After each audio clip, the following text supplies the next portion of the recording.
¿Puede la Biblia justificar la esclavitud? Para muchos así fue durante siglos.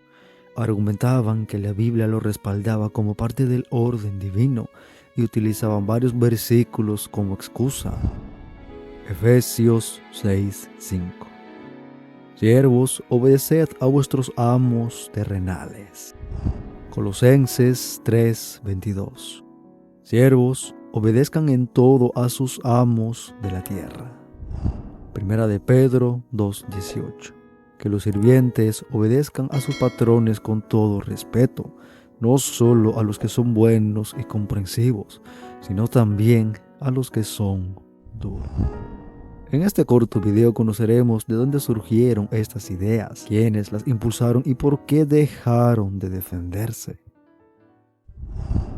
Empecemos analizando el Génesis, capítulo 9, versículo 18 al 27, escrito alrededor de 1400 a.C. La historia conocida como la maldición de Cam aparece en el Antiguo Testamento, donde Noé, luego de haberse embriagado, queda dormido en su tienda. Entra Cam y mira su desnudez, y de inmediato va a contárselo a sus hermanos Sem y Jafet.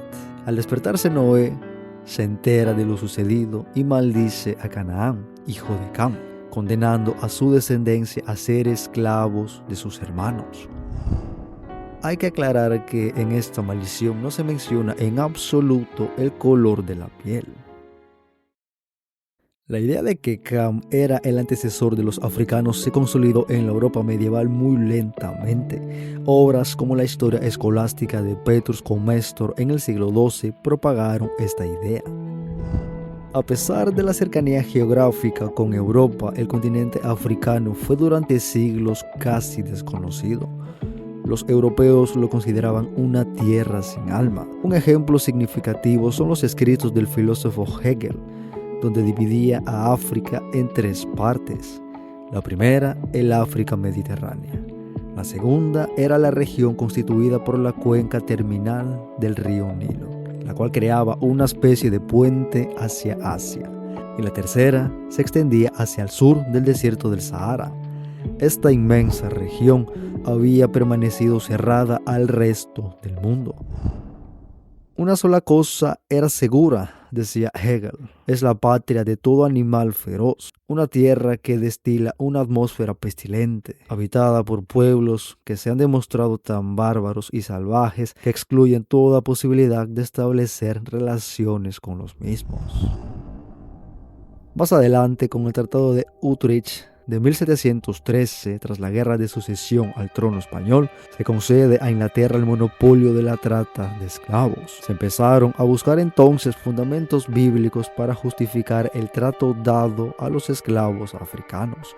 Es aquí cuando se empieza a utilizar la maldición de Noé como excusa para dicho sometimiento. Sobre esta mentalidad se proyectó la idea de que los pueblos eran malditos, por lo cual era inútil evangelizarlos. Es curioso notar que una mentalidad de este tipo no se encontraba en la antigüedad cristiana. Incluso en el siglo XVI, cuando la trata atlántica comienza a dar sus primeros pasos, nadie cita aquel texto bíblico para legitimarla. Poco después se difunde la concepción de que la Europa blanca había sido predestinada por Dios para el gobierno del mundo y también para la difusión del Evangelio entre los demás pueblos. Esta mentalidad fue favorecida en el siglo XIX por la teoría del buen salvaje, idea planteada por Rousseau, la cual recoge la creencia de que los seres humanos en su estado natural son desinteresados, pacíficos y tranquilos, y por tanto había que dejarlos como estaban por su bien, ya que males como la codicia, la ansiedad y la violencia son producto de la civilización. Resulta increíble creer que años más adelante, tras la guerra de secesión en Estados Unidos y el cambio de opinión europea a favor de la abolición de la esclavitud, grupos religiosos como los jesuitas eran los que más se aferraban parcialmente a la idea de mantener aquel sistema de esclavitud. ¿Quiénes fueron los pioneros de estas ideas? Los calvinistas eran seguidores de las enseñanzas de Juan Calvino, un reformador protestante del siglo XVI. Estos llegaron a teorizar que la belleza de la desigualdad era un sano principio del orden social. La igualdad de todos los miembros de una sociedad sería la negación de la belleza y causa de confusión y desorden, es decir, de pecado. En otras palabras, los calvinistas y sus ideas construyeron la cuna para el nacimiento y el desarrollo de la esclavitud y el racismo. ¿Por qué cambiaron de idea los esclavistas? La lucha contra la trata y la abolición de la esclavitud, empujada sobre todo por Inglaterra, fue de carácter económico. La trata ya no producía aquellos beneficios que la habían hecho nacer y perdurar. Con el inicio de una nueva época en la historia del comercio, la industria y el capitalismo, eran otras las fuentes de ganancia y empleo. Sin embargo, eso solo traería más problemas. Aquellas masas de personas a las que se les concede la libertad legal entran a formar parte de un proletariado en condiciones de vida iguales o peores que la de los tiempos de su esclavitud. Es decir, ganaron su libertad solo para caer en nuevas cadenas. Tanto el cristianismo como la esclavitud provienen del cielo. Ambos son bendiciones para la humanidad. Ambos deben perpetuarse hasta el fin de los tiempos, decía el ministro bautista Ebenezer W. Warren, el cual hizo esta grotesca declaración en el año 1861, después de que su estado natal, Georgia, se separara de la Unión en lugar de aceptar la elección de Abraham Lincoln como presidente. Auge del ateísmo como respuesta a la esclavitud.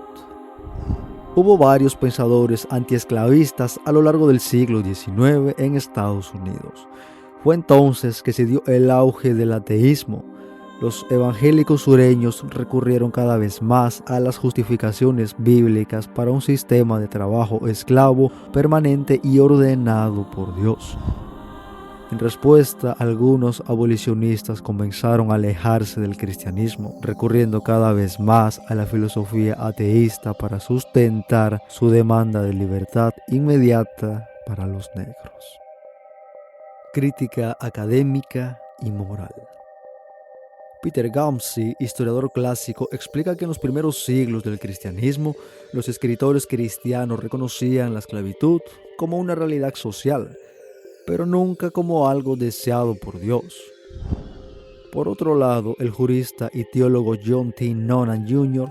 afirma que la Iglesia Católica fue ambigua respecto a la esclavitud durante siglos, pero muchas veces por razones sociales y económicas más que por dogmas. El teólogo afroamericano Willie Jennings, en su libro La imaginación cristiana, describe cómo los europeos cristianos desarrollaron una visión teológica del mundo donde los pueblos no blancos eran vistos como otros, necesitados de ser dominados o civilizados. Critica la instrumentalización de la fe y la Biblia para construir estructuras coloniales. En su tesis doctoral titulada Capitalismo y Esclavitud, Eric Williams sostiene que la abolición de la esclavitud del siglo XIX no fue un acto moral o religioso, sino una decisión económica. Cuando el trabajo esclavo dejó de ser rentable, el mismo sistema que lo justificó teológicamente lo abandonó. El cambio económico trajo consigo el cambio moral. No fue la conciencia lo que rompió las cadenas, sino la rentabilidad. En conclusión, la utilización de la Biblia para justificar la esclavitud fue una construcción teológica tardía, profundamente ligada a intereses coloniales y económicos. Fue una interpretación forzada que llevó a millones a una vida miserable. Resulta grotesco ver cómo durante tanto tiempo la palabra de Dios fue usada para causar algo contrario a lo que Él hubiera querido.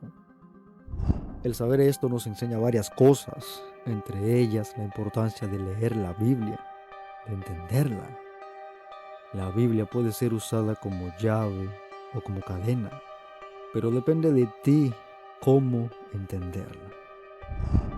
¿Conoces alguna otra interpretación de la Biblia que haya sido usada para mal?